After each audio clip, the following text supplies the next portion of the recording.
Radio active waste. Radioactive मतलब बहुत ही ज़्यादा रेडिएशन रिलीज करते हैं। जो सिंबल आप देख रहे हैं काफ़ी जगह पे देखने को मिलता है, कार्टूनों वगैरह में भी देखने को मिलता है, बाकी बहुत सारे जो अलग अलग केमिकल होते हैं उनके ऊपर भी लिखने देखने को मिलता है ये। तो extremely potent pollutant and has to be dealed with best precaution.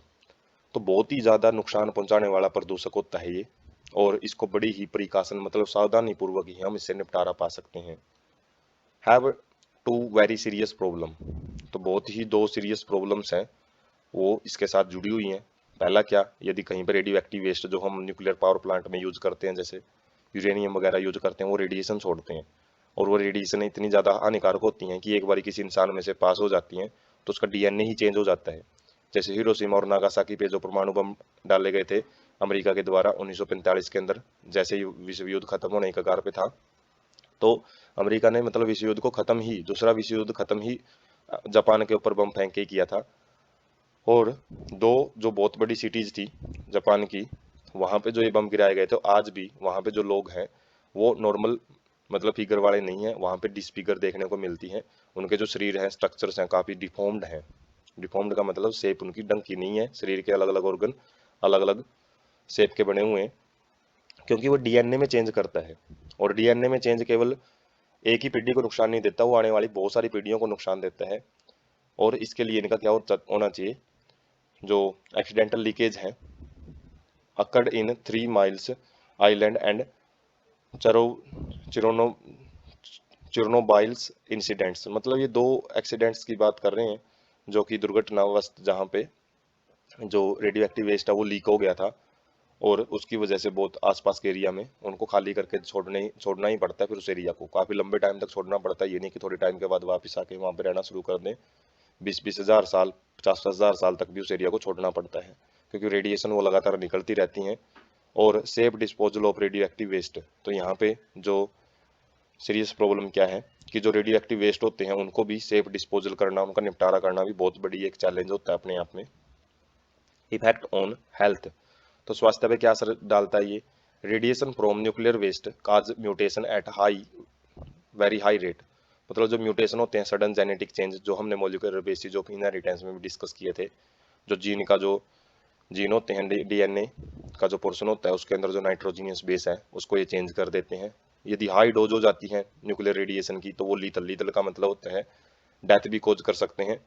But at lower doses it create various disorder. तो मतलब अलग अलग प्रकार की जो बीमारियां जैसे कैंसर भी एक रेडियो एक्टिव वेस्ट से ही फैलती हैं। तो अलग अलग बीमारियां हैं फैला सकते हैं। प्रोटेक्टिव मेजर्स, इनसे बचने के लिए जो विधि है वो यूज की जाती हैं। After storing nuclear waste in suitably sealed container buried within the rocks about 500 metre deep below the earth surface. तो जो ये रेडिएशन है, रेडियो एक्टिव वेस्ट है, उनको निपटाने का एक ही तरीका जो यूज किया जाता है, वैसे अर्थ के अंदर बहुत ही गहरे गड्ढे खोदे जाते हैं, 500 मीटर तक गहरे गड्ढे खोदे जाएंगे। और उसके बाद इन मटेरियल को, वेस्ट मटेरियल को जो सुटेबल सील्डेड कंटेनर का मतलब है बिल्कुल मोटे परतदार कंटेनर में इनको डाला जाता है ताकि रेडिएशन किसी भी तरीके से लीक ना हो। और उसके बाद 500 मीटर तक इनको दबाया जाता है मिट्टी में। However method of disposal is meeting opposition from the public. हालांकि जो लोग हैं इसका बड़ा ही वो अपोजिशन कर रहे हैं, मतलब विरोध कर रहे हैं, क्योंकि कहीं ना कहीं जो रेडिएशन है, हम चाहे कितनी कोशिश कर लें, रेडिएशन वो लीक होने से हटती नहीं है।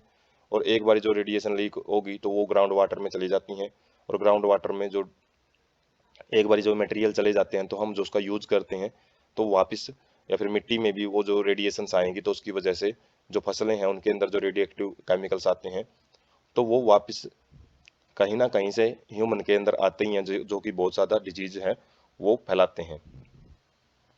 तो हम पीक से समझ सकते हैं जो रेडियो एक्टिव वेस्ट हैं, जैसे यूरेनियम पावर प्लांट होते हैं, न्यूक्लियर पावर प्लांट, उनके अंदर रेडिएशन वाले यूज किए जाते हैं। उसके बाद जो ये इनका वेस्ट होता है रेडियो एक्टिव वेस्ट, तो इनसे निपटाना करना भी बहुत बड़ा चैलेंज होता है। तो क्या किया जाता है, जैसे ये देख सकते हैं हम यहाँ पे सील्डेड कंटेनर होते हैं, बहुत गहराई तक मिट्टी को खोदा जाता है, और उसके बाद इनको फिर मिट्टी के अंदर ढक दिया जाता है। और यहाँ पे हम देख सकते हैं कि यूज कैसे किया जाता है, जो भी यूरेनियम वगैरह होते हैं उनका जो भी एक फ्यूल के रूप में यूज किए जाते हैं, जो रेडिएक्टिव सब्सटेंस है, ये बहुत ही ज़्यादा सील्डेड कंटेनर में यूज किए जाएंगे। और साथ में हम देख सकते हैं जो भी यहाँ पे ह्यूमंस हैं तो वो भी स्पेशल टाइप के जो जैकेट वगैरह हैं वो यूज़ करते हैं, ताकि जो रेडिएशंस हैं उनसे बचा जा सके। तो बहुत ही केयरिंग केयरिंग के साथ, मतलब बहुत प्रिकॉशंस के साथ इनका जो सावधानी पूर्वक इस्तेमाल किया जाता है।